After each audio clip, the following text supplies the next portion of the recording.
Thank you very much. The Honourable Julie Bishop, Foreign Minister, the Honourable Leader of the Opposition, Bill Shorten, Her Excellency, the Ambassador for Women and Girls, Natasha Stott-Despoja, my compatriot from Mill Bay, mind you, Dr. Paison Dakulala, and my good friend, the member for North of Australia, and including Papua New Guinea, Honourable Warren Ench, Professor Brendan Crabb, the head of this great institution, Burnet Institute, that we are here to celebrate the work of over the years. I am very honored to be asked to participate in this occasion tonight, particularly in the presence of politicians. To speak in the presence of politicians is not very regular for us diplomats. But I wish to thank the Honourable Julie Bishop and the Honourable Bill Shorten for their generosity of the work that they do and the intention and the long-standing support we get on a bipartisan basis for Papua New Guinea.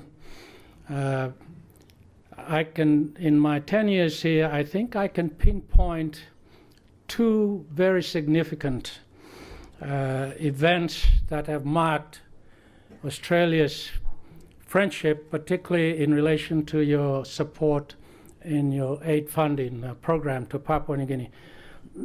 One would be the compact that Kevin Rudd signed or initiated and fought for Pacific Island leaders, as well as the development partners in a forum in Cairns before he left office. That is a compact that requires donors, the development partners in the Pacific Islands, including Papua New Guinea, to coordinate as much as possible the aid, the programs of assistance to small island countries, including Papua New Guinea. It helps us to absorb your aid properly, your assistance properly. It has been an issue in the past for assistance that you provide to be absorbed effectively and used effectively, because so many of you come in with hefty conditions in terms of use. And in fact, European Union's aid program was not able to be absorbed, and all the 84 million ECUs was retracted, I think, in the early 2000 period.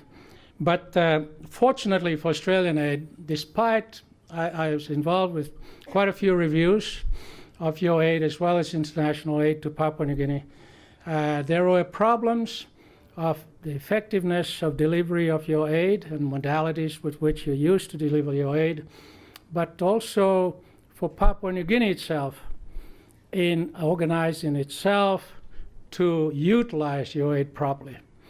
And these two coexisted for a period of time that led to the issues that we're talking about.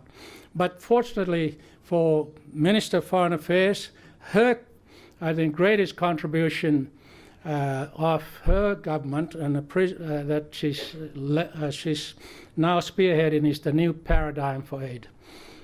The announcement that she made and the way she's spearheading that program to ensure that you deliver your aid effectively, but in the most focused way, particularly on social issues like health and education, but to focus for Papua New Guinea particularly on maturing our relationship in terms of trade and investment, economic opportunities that exist between our two countries. And that is, to me, the most important next step that we should take in our bilateral relationship at official level and people-to-people level, because it involves institutions like Burnet Institute, Kokoda Track Foundation, all the good work that they do, Book Blanc Picanini, the support and the collaboration that is involved. So tonight I want to thank Australia, our good friends. That's what I'm here for on behalf of the government and the people of Papua New Guinea.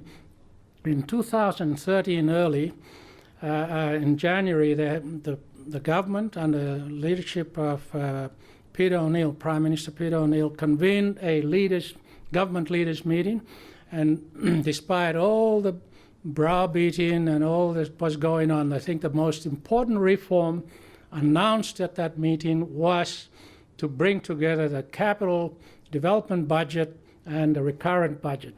That has been, to me, the biggest inhibitor of coordinating aid properly into our budget process and merging it into our priorities, which includes health and education.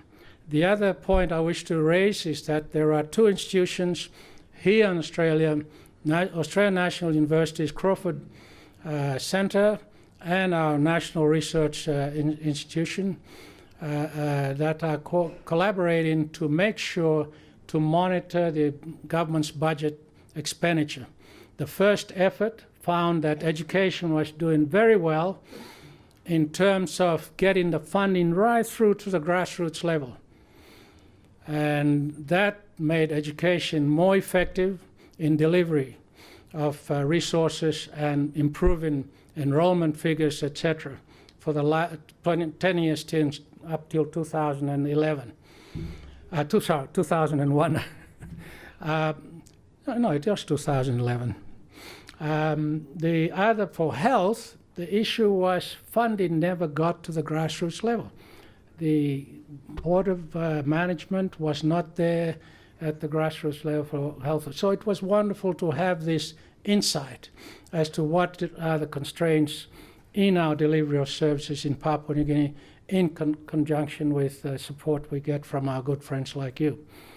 And the last point I wish to make is that I think in going forward, the issues that you identify at the grassroots level have to be in context.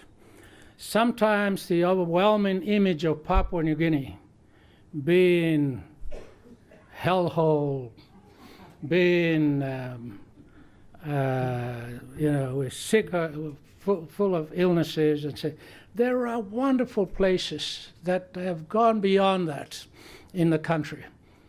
Wonderful news stories with the help of your government and your people. That is not acknowledged in your Australian media. Can I ask Australian media to be a little more circumspect, a little more insightful in your reporting about Papua New Guinea? It adds to the negative that Papua New Guinea is lumbered with, and it creates another problem, the perception problem that we have to fight against. This last week, I was in Melbourne to launch a documentary, not launch, but participate in the launch of a documentary on disability in the children with disability in the Pacific. I think some of you are here tonight. Some of your organizations were there, and it was wonderful. And went to Brisbane for 3 days of intensive assessment of PNG's image by the Pacific Regional Heads of Missions meeting. And then yesterday I was at the launch of a documentary about KIAPs. Now here's an institution.